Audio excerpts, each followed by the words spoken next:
You find an idea that requires 3 or 4 years of improvement and patience and really sticking with it, that we're very good at that. Take Windows, which we bet our company on.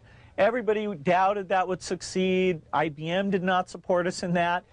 It took longer than we expected, over 4 years before finally graphical interface got popular, and now people take it for granted. It's part of every personal computer, and you just expect it to be there. That was one of the grand successes of the company.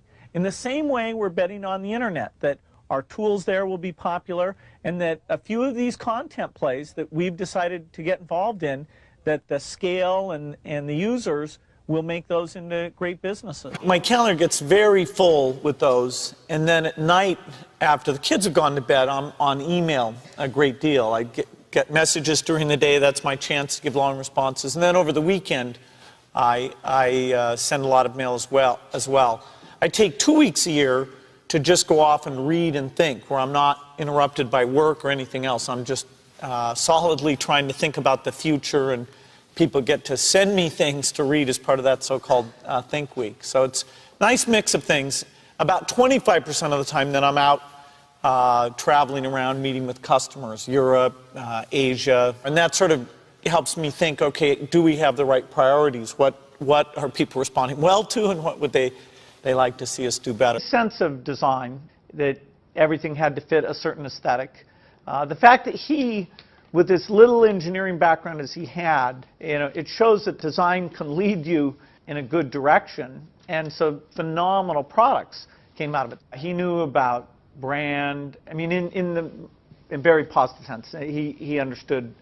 He had an intuitive sense for marketing that was amazing. You can't just keep doing the same old thing you were doing before. You have to take your skills and attack the new frontiers.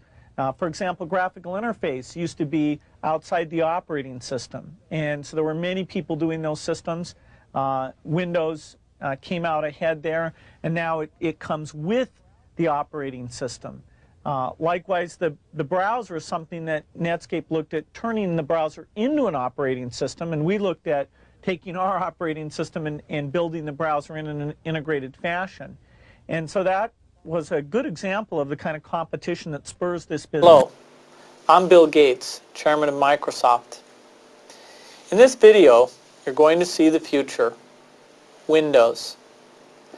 Microsoft first came up with the Windows concept back in 1983. And today, the leading software users have switched into the Windows environment. It's really incredible how quickly our powerful applications like Word and Excel and PowerPoint have been adopted. It's not just Microsoft applications. Even companies like WordPerfect and Lotus have now come out with Windows applications. And every week we see new innovative work. It's really attracting all the innovation in the industry. We predicted this a long time ago, and now it's the future. You've got to enjoy what you do every day. And for me, that's working with very smart people. It's working on new problems. Every time we think, hey, we've had a little bit of success, we're pretty careful not to dwell on it. We wake every day knowing that in the business of technology, you have to think about what are you missing? What is the research or customer feedback that you should be paying more attention to? And how do you keep that pace of innovation very, very high? How do you make sure you're hiring the very best people? And that kind of focus has helped drive us forward through all the milestones the company has had.